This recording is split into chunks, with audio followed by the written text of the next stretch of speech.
Hi friends, ಎಲ್ಲರಿಗೂ ನಮಸ್ಕಾರ. ಒಂದು ಸ್ಮೂತಾಗಿ ಕ್ರಿಸ್ಪಿಯಾಗಿ ಒಂದು ತಿಂಡಿ ಮಾಡುವ ಸಂಜೆ ತಾಗೆ ಅದು ಹೇಗೆ ಮಾಡೋದು ಅಂತ ನೋಡ್ಕೊಳ್ಳೋಣ. ನೋಡಿ, ನಾನು ಒಂದು ಜಾರ್ ತೊಗೊಂಡಿದ್ದೆ. ಅದಕ್ಕೆ 3-4 ಏಲಕ್ಕಿ ಹಾಕೊಳ್ಳುವ, ಒಂಚೂರು ರುಚಿಗೆ ತಕ್ಕಷ್ಟು ಉಪ್ಪು ಮತ್ತು ದೊಡ್ಡ ಸ್ಪೂನಲ್ಲಿ 2 ಸ್ಪೂನ್ ದೊಡ್ಡ ಸ್ಪೂನಲ್ಲಿ ನಮಗೆ ಎಷ್ಟು ಸಕ್ಕರೆ ಬೇಕು, ಸ್ವೀಟಿಗೆ ಎಷ್ಟು ಬೇಕು ಸಕ್ಕರೆ ಅಷ್ಟು ಸಕ್ಕರೆ ಹಾಕೊಳ್ಳುವ. ನಾನು ಇಷ್ಟು ಸಕ್ಕರೆ ಹಾಕೊಳ್ಳೋದು ಸ್ವಲ್ಪ ಕ್ವಾಂಟಿಟಿಯಲ್ಲಿ ಮಾಡ್ತಾಯಿದ್ದೀನಿ. ಅದಕ್ಕೆ ಇದನ್ನು ಈಗ ನಾನು ಚೆಂದ ಮಾಡಿ ಇದನ್ನು ಪೌಡ್ರ್ ಮಾಡ್ಕೊಂಡು ಬರುವ. ನೋಡಿ, ಈ ಥರ ಪೌಡ್ರ್ ಮಾಡಿದ್ದೀನಿ. ಪೌಡ್ರ್ ಮಾಡಿದ್ಮೇಲೆ ಇದಕ್ಕೆ ಒಂದು 2-3 ಸ್ಪೂನ್ ಬೊಂಬೆ ಸಜ್ಜಿಗೆ ಹಾಕೊಳ್ಳುವ. ಬೊಂಬೆ ಸಜ್ಜಿಗೆ ಒಂದು 3 ಸ್ಪೂನು. ಸ್ವಲ್ಪ ಮಾಡೋದ್ರಿಂದ ಜಾಸ್ತಿ ಹಾಕ್ಕೊಂಡ್ರೆ ತುಂಬ ಗಟ್ಟಿ ಆಗುತ್ತೆ. 3 ಸ್ಪೂನ್ ಸಾಕು ಒಂದು ಮೈದಕ್ಕೆ. ಇದನ್ನು ಸಹ ಅದಕ್ಕೆ ಒಟ್ಟಿಗೆ 1-2 ಮೊಟ್ಟೆ ಹೊಡೆದು ಮೊಟ್ಟೆ ಹಾಕಿ ಅದಕ್ಕೆ ಅದನ್ನು ಸಹ ಅದಕ್ಕೆ ಹಾಕ್ಕೊಳ್ಳುವ. ನಾವು ಇದಕ್ಕೆ ಹಾಕಿ 2 ಮೊಟ್ಟೆ ಸಹ ಇದನ್ನು ಚಿಕ್ಕದಾಗಿ ನಾವು ಮತ್ತೆ ಗ್ರೈಂಡ್ ಮಾಡುವ. ಇದು ಮೊಟ್ಟೆ ಮತ್ತು ರವೆ ಸಕ್ಕರೆ ಎಲ್ಲ ಮಿಕ್ಸ್ ಆಗಬೇಕು. ಹಾಗೆ ಚೆಂದ ಮಾಡಿ ಗ್ರೈಂಡ್ ಮಾಡ್ಕೊಂಡು ಬರೋಣ. ನೋಡಿ, ಹೀಗೆ ಗ್ರೈಂಡ್ ಆಗಿದೆ. ನೋಡಿ, ಇದನ್ನು ಮುಚ್ಚಿಟ್ಟು ಈಗ ಗ್ರೈಂಡ್ ಮಾಡ್ಕೊಂಡು ಬಂದು ಅದನ್ನು ನೋಡಿ ಈ ನಮೂನೆ ಆಗಿದೆ. ಗ್ರೈಂಡ್ ಮಾಡಿ ಮೊಟ್ಟೆ ಎಲ್ಲ ಒಳ್ಳೆ ಗ್ರೈಂಡ್ ಆಗಿದೆ. ಇದಕ್ಕೆ ನಾನು 1 ಲೋಟದಷ್ಟು 1/4 kg ಅಷ್ಟು ಮೈದಾ ತೊಗೊಂಡಿದ್ದೀನಿ. 1 ಲೋಟ ತೊಗೊಂಡಿದ್ದೀನಿ ಮೈದಾ. ಈ ಮೈದಕ್ಕೆ ಇದು ನಾವು ಕಡ್ದಿದ್ದೀನಲ್ಲ, ಇದನ್ನು ನೋಡಿ ಇದನ್ನೆಲ್ಲ ಹಾಕೊಳ್ಳೋದು. ಅದಕ್ಕೆ ನೀರು ಬೇಕಾಗೋದಿಲ್ಲ. ಅಕಸ್ಮಾತ್ ನಿಮಗೆ ಜಾಸ್ತಿ ಕ್ವಾಂಟಿಟಿಯಲ್ಲಿ ಮಾಡೋದು ಅಂದರೆ ನೀರು ಬೇಕಾದರೆ ಅದಕ್ಕೆ ನೀರು ಹಾಕ್ಕೊಳ್ಳೋದು ಬೇಡ. ಒಂದು ಸ್ವಲ್ಪ ಹಾಲು ಹಾಕಿದರೆ ಸಾಕು, ಇನ್ನು ರುಚಿ ಜಾಸ್ತಿ ಆಗ್ತದೆ.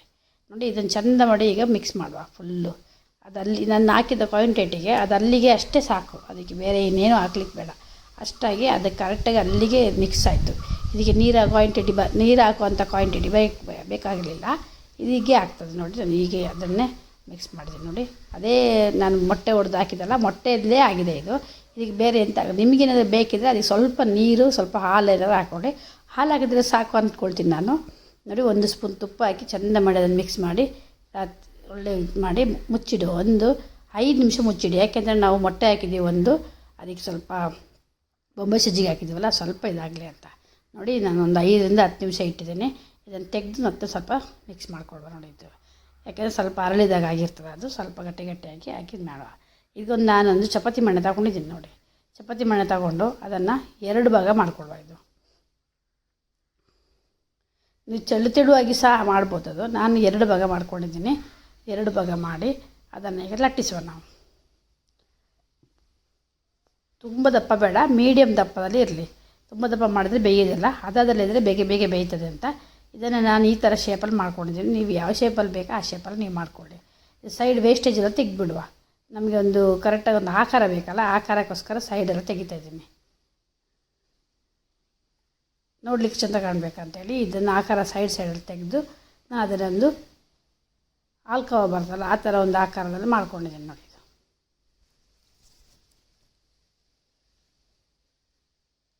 ನೋಡಿ, ಈ ಥರ ಮಾಡ್ಕೊಂಡಿದ್ದೀನಿ ನಾನು. ಇದನ್ನು ಒಂದೊಂದಾಗಿ ಬಿಡಿಸಿ ತೆಗೆದಿಟ್ಕೊಳ್ಳುವ. ಇದನ್ನು ಬೇರೆ ಇಟ್ಕೊಳ್ಳುವ. ನಾನು 2 ಇದು ಮಾಡಿದ್ದೀನಲ್ಲ, ಭಾಗ ಮಾಡಿದ್ದನ್ನು ಅದನ್ನು ಸಹ ಮಾಡಿಟ್ಟಿದ್ದೀನಿ. ಅದು ಥರ ಬೇರೆ ಥರ ಮಾಡಿಟ್ಟಿದ್ದೀನಿ. ಇದನ್ನು ಸಹ ಈ ಥರ ಮಾಡಿ ತೆಗೆದಿಟ್ಕೊಳ್ಳುವ. ನಾನು ಇಲ್ಲಿ ಎಣ್ಣೆ ಬಿಸಿ ಬಿಟ್ಟಿದ್ದೀನಿ. ಎಣ್ಣೆ ಬಿಸಿಯಾಗಿದೆ.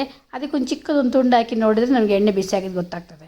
ಹಾಗೆ ಇದನ್ನೆಲ್ಲ ಅದನ್ನು ಸ್ಲೋ ಗ್ಯಾಸಲ್ಲಿ ಬೇಯಿಸಬೇಕು. ಇದು ಯಾಕೆಂದರೆ ತುಂಬ ಕಪ್ಪಾಗಿ ಬೇಯಿಸಿದರೆ ಇದು ನಾವು ಫಾಸ್ಟಾಗಿ ಇಟ್ಟರೆ ಅದು ಕಪ್ಪಾಗ್ತದೆ. ಹಾಗಾಗಿ ಮೀಡಿಯಮ್ ಗ್ಯಾಸಲ್ಲಿ ಸ್ಲೋ ಗ್ಯಾಸಲ್ಲಿ ಇಟ್ಟು ಅದನ್ನು ಬೇಯಿಸಬೇಕು. ಅದು ಮೊಟ್ಟೆ ಹಾಕಿದ್ರಿಂದ ಬೇಗ ಕಪ್ಪಾಗೋ ಚಾನ್ಸಸ್ ಉಂಟು. ಹಾಗಾಗಿ ಲಿಮಿಟೆಡಲ್ಲಿ ನೋಡಿ ಹೀಗೆ ನಿಧಾನದಲ್ಲಿ ಬೇಯಿಸಿದರೆ ಸಾಕು. ನೋಡಿ, ಸ್ಲೋ ಗ್ಯಾಸಲ್ಲಿ ಒಳ್ಳೆ ಗೋಲ್ಡನ್ ಕಲರ್ ಬರೋ ಹಾಗೆ ಬೆಂದರೆ ಸಾಕು. ನೋಡಿ, ಹೀಗೆ ಗೋಲ್ಡನ್ ಥರ ಬಂದಿದೆ. ನೋಡಿ, ಅದು ಮಧ್ಯದಲ್ಲಿ ಭಾಗ ಬಿಟ್ಟು ನೋಡಲಿಕ್ಕೆ ತುಂಬ ಚೆಂದ ಕಾಣ್ತದೆ. ಮಕ್ಕಳು ತುಂಬ ಇಷ್ಟಪಟ್ಟು ತಿಂತಾರೆ. ನೋಡಿ, ಯಾಕೆಂದರೆ ಮಕ್ಕಳಿಗೆ ಮೊಟ್ಟೆದ ರೆಸಿಪಿ ಅಂದರೆ ತುಂಬ ಇಷ್ಟ ಆಗುತ್ತೆ. ನಾನು ಒಂದು ಸರಿ ತೆಗೆದಿದ್ದೀನಿ, ಇನ್ನೊಂದು ಸರಿ ಹಾಕ್ತಾಯಿದ್ದೀನಿ. ನೋಡಿ, ಇನ್ನೊಂದು ಸರಿ ತೆಗೆದಿಟ್ಟಿದ್ದೀನಿ ನಾನು. ತುಂಬ ಟೇಸ್ಟಾಗಿ, ಹೊರಗಡೆ ಕ್ರಿಸ್ಪಿಯಾಗಿ ಒಳಗಡೆ ಸಾಫ್ಟಾಗಿ ಬಂದಿದೆ. ತುಂಬ ಚೆಂದಾಗಿದೆ. ಮಾತ್ರ ನನಗೆ ತುಂಬ ಇಷ್ಟ ಆಯಿತು. ನಿಮಗೂ ಸಹ ಇಷ್ಟ ಆಗುತ್ತೆ. ನೀವು ಸಹ ಒಂದು ಸಲ ಮಾಡಿ ನೋಡಿ ಹೇಗಾಗುತ್ತೆ ಅಂತೇಳಿ ನನಗೆ ಕಮೆಂಟಲ್ಲಿ ತಿಳಿಸಿ.